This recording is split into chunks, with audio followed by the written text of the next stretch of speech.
Hey, what's up, guys? So, this is, I have a week off of work. It's awesome. Super happy about it. Today's my first technical work day off. So, I don't have to go back until the day after Labor Day. So, I got a full week. And, you know, I've been sleeping. So, I decided to go ahead and do a video because her and I are going to be doing a video after she starts school on Thursday. She's a little bit bummed about that, but she's also a little bit excited about it. So, the dichotomy is strange. Now, that blurb said, to me, Bruce Willis is the Sean Price of actors. Most of you probably don't know who Sean Price is. What that means is Sean Price was, in no way do I pretend he is the best rapper, but he's my favorite rapper. He's passed on, so R.I.P.P. But Bruce Willis has always been my favorite actor since I was a kid. I love that guy. I like pretty much all the movies he did. Even if I don't like the movie that he was in, I like him in it. Even the one where he had the really weird haircut. I forget what it was called right now. His haircut was really weird in it. But I'm moving on to a different part of my series, and Bruce Willis is mainly what brought me to it. I didn't know what Bruce Willis movie I wanted to do.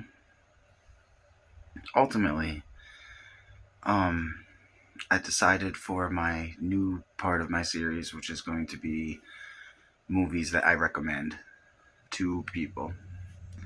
This is a film that I enjoyed the first time I watched it. It's funny because I actually watched the second one of these movies first. I saw Bruce Willis at the end of it. Was like, what is that? Looked up into it, realized that there was an older movie from a period of time when I wasn't really watching films, is when it had come out. So I didn't catch it until I watched Split, and then I watched Unbreakable, which I love both of them, I gotta say. So, Unbreakable. This is a M. Night Shyamalan film. I think everyone kind of knows that at this point. I don't think there'll be much in the way of being able to like spoil things. I was an art student throughout most of my time in school. I always took an art class of one kind or another, whether it was sculpting, painting, drawing 101. And while I've always appreciated the use of color in movies, now that I'm reviewing movies, you notice it a lot more. And it was funny because I always had noticed that this film was color based. You can see that David is tied to green, Elijah is tied to purple.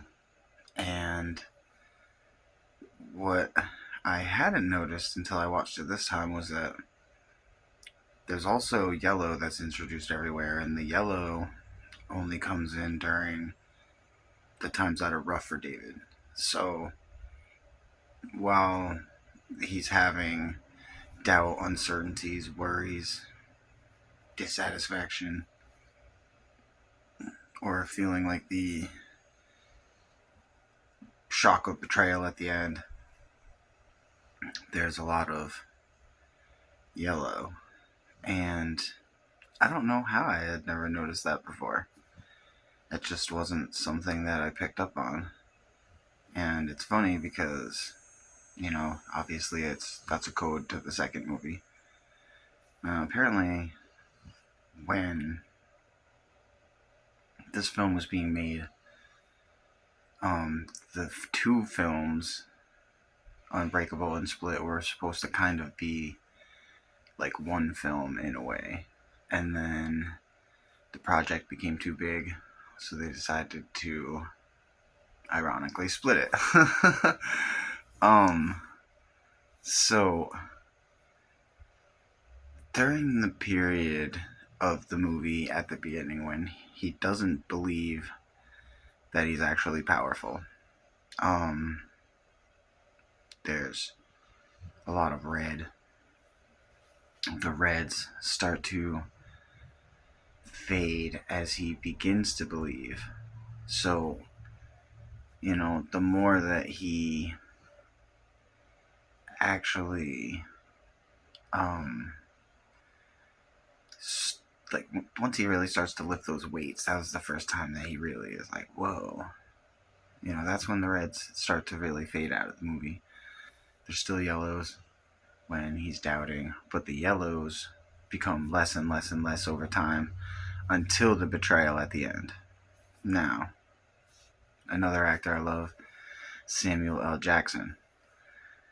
The first time I saw these two actors together in a movie was Live Free or Die Hard, which I believe is Die Hard 4. I'll get to it at some point.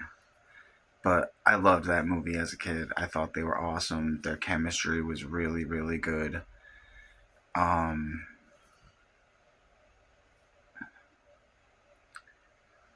Robin Wright plays his wife in this movie. I'm pretty sure it's Robin Wright. It's gotta be, because that's who's coming off my head. And I've always enjoyed her, so I don't think I would mistake her. And I just watched this movie last week or whatever, 2 weeks ago. So I had to formulate things in my head about it before I do a review. I don't have a lot of time to do the reviews, but I have a lot of time to think. So I do quite a bit of thinking. Now, as far as, I guess, if I was to look at the Samuel L. Jackson performance in this movie, I don't think it's his strongest performance, but I do think it's strong. And the reason I don't think it's his strongest performance is because I think Samuel L. Jackson, I think his strongest performance is Pulp Fiction. Because he was just awesome in that movie. But when he pushes the boundaries of things, he's a lot better. And this character is subdued.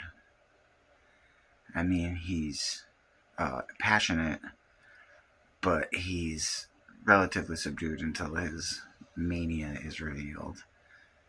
In which case he, gets a little go ham on it and really brings out that Samuel L. Jackson that I enjoy.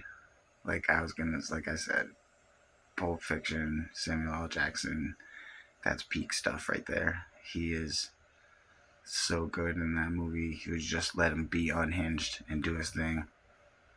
And then there's movies where I think he gets like halfway there, like The Kingsman or whatever it was, the Secret Service movie. That was a good movie too. I'm gonna have to review that. Where he affectated a lisp into his speech pattern. That stuff is kind of annoying to me, honestly. But his character was still fun enough in that movie it didn't really matter, it wasn't the worst thing in the world. Could have definitely been worse. I thought the weakest part of this movie, and it's not even weak, this is just a really strong cast. The bit players played their roles. Obviously, this might be Bruce Willis's finest work. I'm going to end up reviewing every one of his movies at some point, so. And I believe I never even saw Hudson Hawk, because I can't remember anything about it. But we're going to have to check it out. So, the weakest part of the movie is the acting of the son, who was played by Spencer Clark. I can't remember his full name right now. And he was good. He was good in the movie.